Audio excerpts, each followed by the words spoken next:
1월 26일 화요일 새벽 예배 본문의 말씀은 누가복음 24장 1절로 12절까지 말씀이 되겠습니다.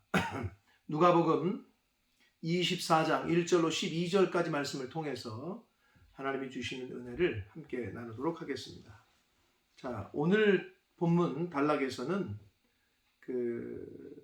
이제 예수님의 장례를 준비하기 위해서 무덤을 찾아간 향품을 발라드리고 이렇게 하려고 그 무덤을 찾아간 여인들에게 천사가 나타나서 예수님의 부활한 소식을 알립니다.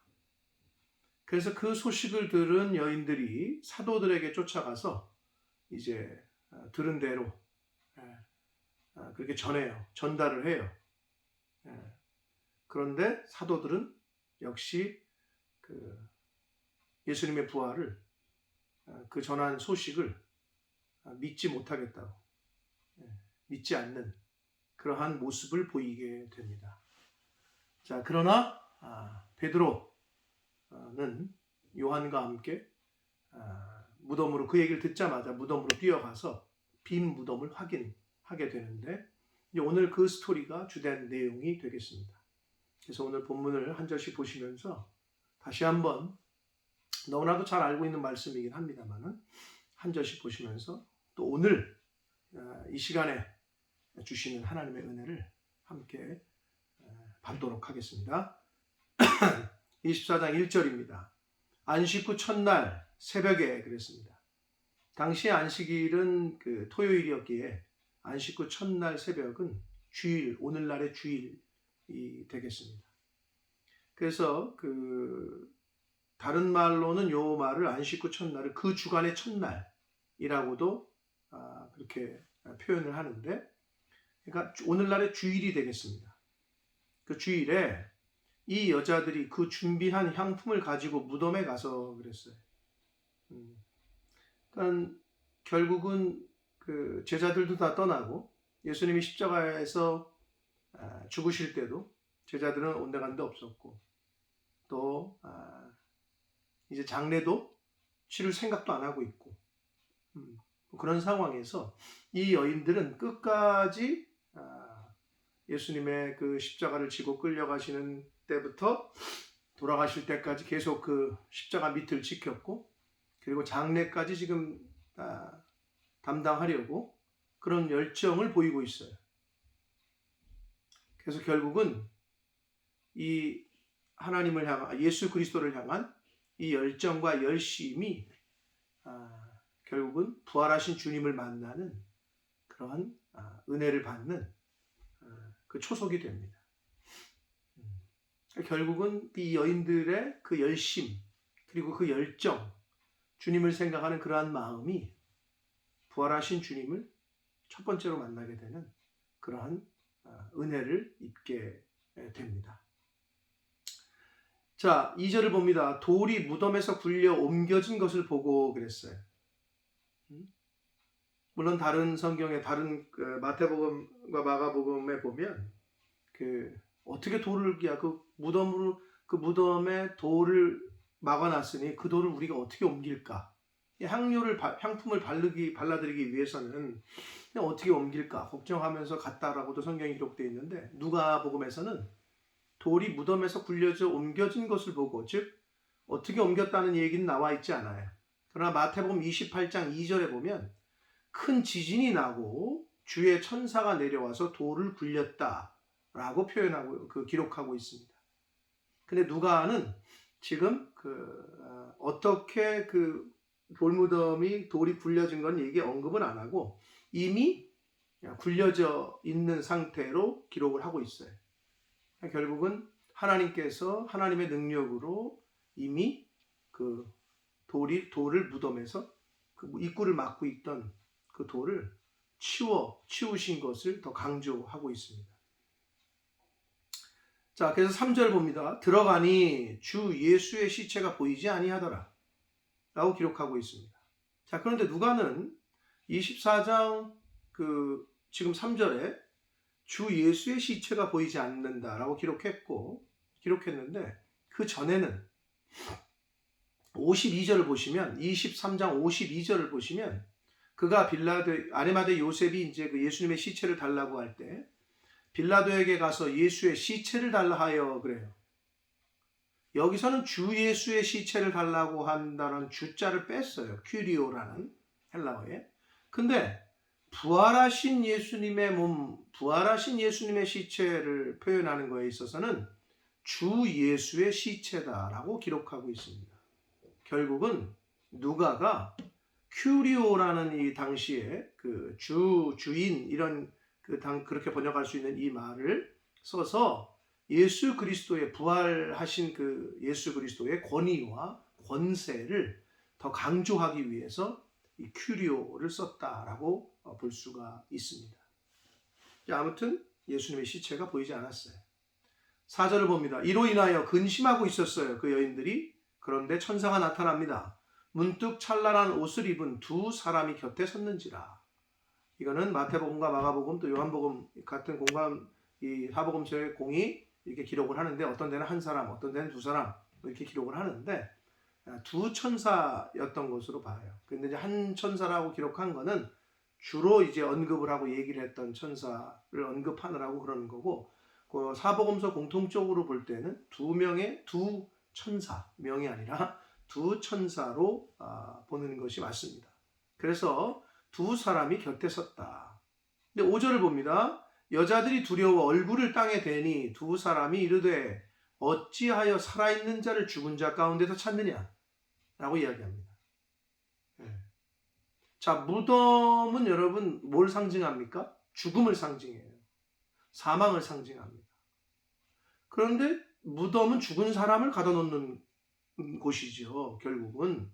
근데 예수 그리스도는 부활하셨기 때문에 무덤에 계시지 않았단 말이에요. 죽음에 갇혀 계실 수가 없으셨어요. 그래서 무덤은, 사망은 예수 그리스도를 가둘 수가 없었어요. 그래서 무덤 안에 계신 예수 그리스도를 만난 사람은 아무도 없어요.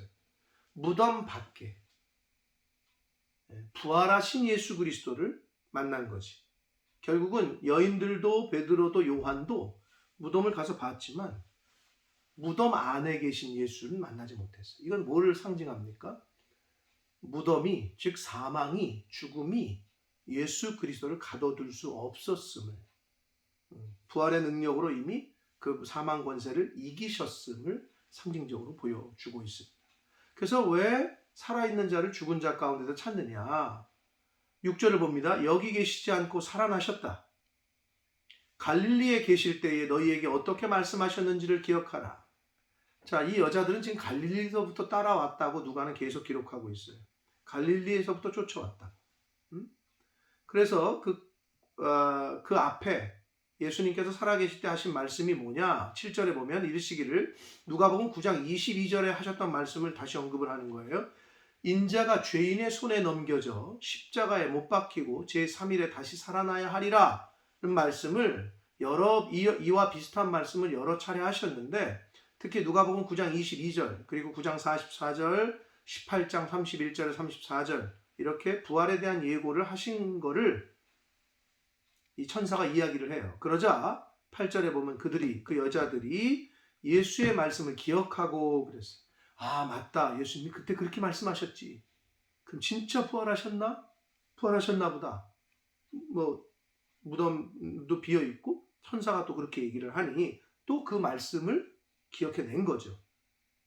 그래서 9절을 봅니다. 무덤에서 돌아가 이 모든 것을 11사도와 다른 모든 이에게 알렸다라고 말씀하고 있어요.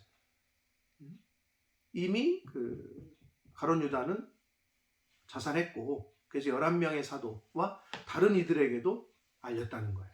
부활의 소식이 급속도로 번졌음을 지금 알 수가 있습니다.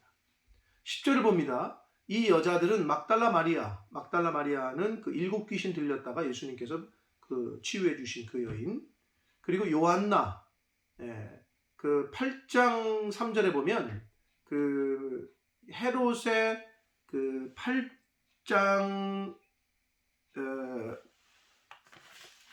3절 8장 정확히 지금 절수가 기억이 안 나는데 제가 다시 보면 예.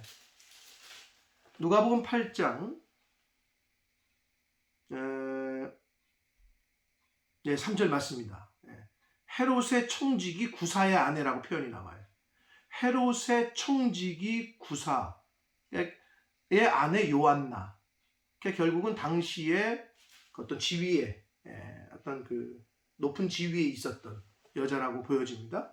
근데 이 요한나와 야고보의 모친 마리아, 그 누가복음 8장에서도 그 여인들이 예수님을 시중 들고 이렇게 서포트했던, 공생의 사역을 서포트했다고 기록이 돼 있는데, 여기서 이제 막달라 마리아, 요한나, 야고보의 모친 마리아, 그리고 다른 여자들도 있어서 그 여자들이 사도들에게 예수님의 부활을 알렸다라고 말씀해 주고 있습니다. 자, 그러자 11절, 사도들은 그들의 말이 허탄한 듯이 들려 믿지 아니하나 그랬어요. 누가? 사도들이. 여기서 허탄한 듯이 들렸다. 쓸데없는 소리라는 뜻이고요. 어리석은 말이라는 뜻이에요. 이 단어가, 헬라어의 그 말이. 결국은 이런 느낌이죠. 야, 새벽부터 니네 무슨 헛소리를 하는 거야. 이런 느낌이죠. 여인들이 와서 사도들에게 예수님이 부활하셨다. 우리가 천사들에게 얘기를 들었고 무덤도 비어 있었다. 이렇게 얘기하니까 니네 무슨 꼬투 새벽부터 무슨 헛소리를 하고 있냐. 이런 느낌인 거예요. 그래서 지금 성경은 한글 개역 개정판에는 그 뉘앙스가 잘 전달이 안 되는데, 그 허탄한 듯 어리석고 쓸데없는 헛소리로 들려서 그들이 들은 거고, 사도들이 믿지 아니하나 그랬는데, 그 믿지 않았다는 이 말이 미완료형이에요. 그러니까 계속해서 믿지 않았다는 거예요. 처음부터 끝까지 믿지 않았다는 얘기예요. 그런데 12절, 베드로는 일어나 무덤으로 달려갑니다.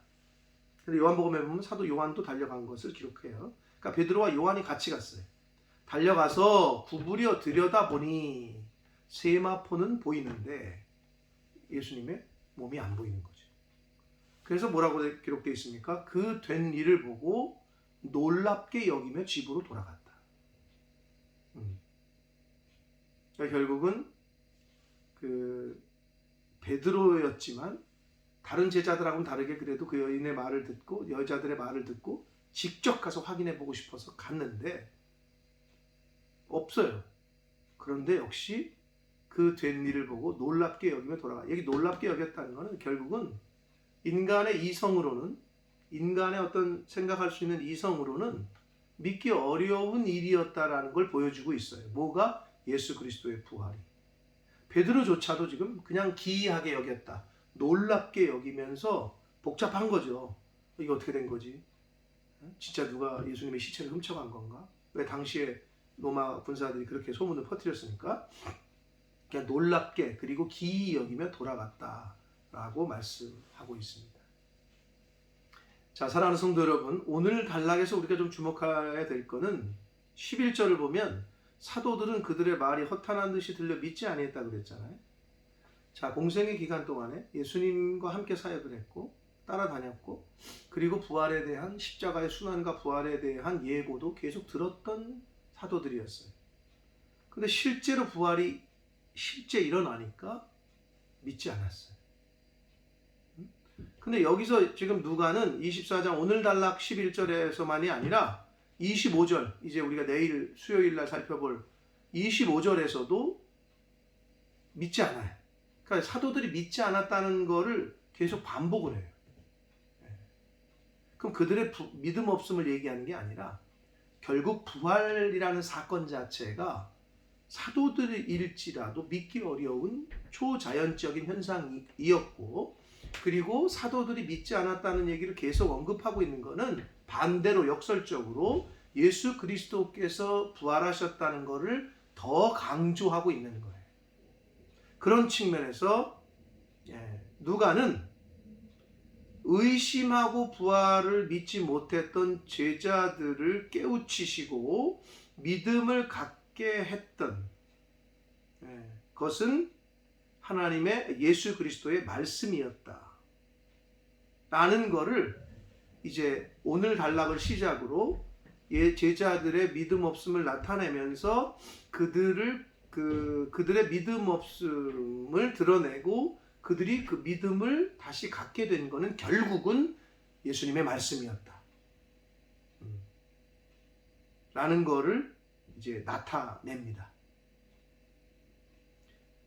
그래서 이제 오늘 단락뿐만 아니라 이제 내일 살펴볼 이 24장 전체 내용에서 제자들이 예수 그리스도의 이 부활에 대한 믿음을 갖게 되는 과정을 보여주거든요. 처음에 못 믿다가. 근데 그 과정 속에 보면 그 제자들이 어떻게 해서 예수 그리스도의 부활을 믿게 되느냐? 결국은 말씀을 듣고 그 말씀을 깨달아가는 과정에 이걸 접목시키고 있어요. 결국 믿음은 들음에서 온다라고 그러잖아요. 믿음은 들음에서 온다. 로마서 10장 17절에 예수 그리스도의 그 말씀을 제자들이 기억해내고 다시 깨닫게 되면서 예수 그리스도의 부활을 처음엔 안 믿다가 믿어져 가는 과정을 보여주거든요. 결국은 오늘날도 마찬가지입니다. 세상 사람들이 왜 예수 그리스도의 부활을 그냥 피식피식 웃으면서 야 죽은 사람이 어떻게 살아? 이렇게 얘기하느냐? 말씀을 모르기 때문에 하나님 말씀을 듣지 못하고 알지 못하고 배우지를 못했기 때문에 그들은 부활을 실제 일어난 사건으로 믿을 수가 없는 거예요. 그 과정을 이제 오늘 단락을 중심으로 시작으로 계속해서 이제 언급을 하게 됩니다. 그래서 결국은 누가는 말씀 성취, 말씀에 예언하신 것이 이루어지는 그 성취의 관점에서 예수 그리스도의 그 죽음과 부활의 의미를 다시 한번 제시를 하고 그리고 말씀에 대한 믿음의 중요성. 말씀이 없으면 믿을 수가 없어요. 그러니까 말씀을 듣지 못하고 기억해내지 못하면 믿음이 약해져요.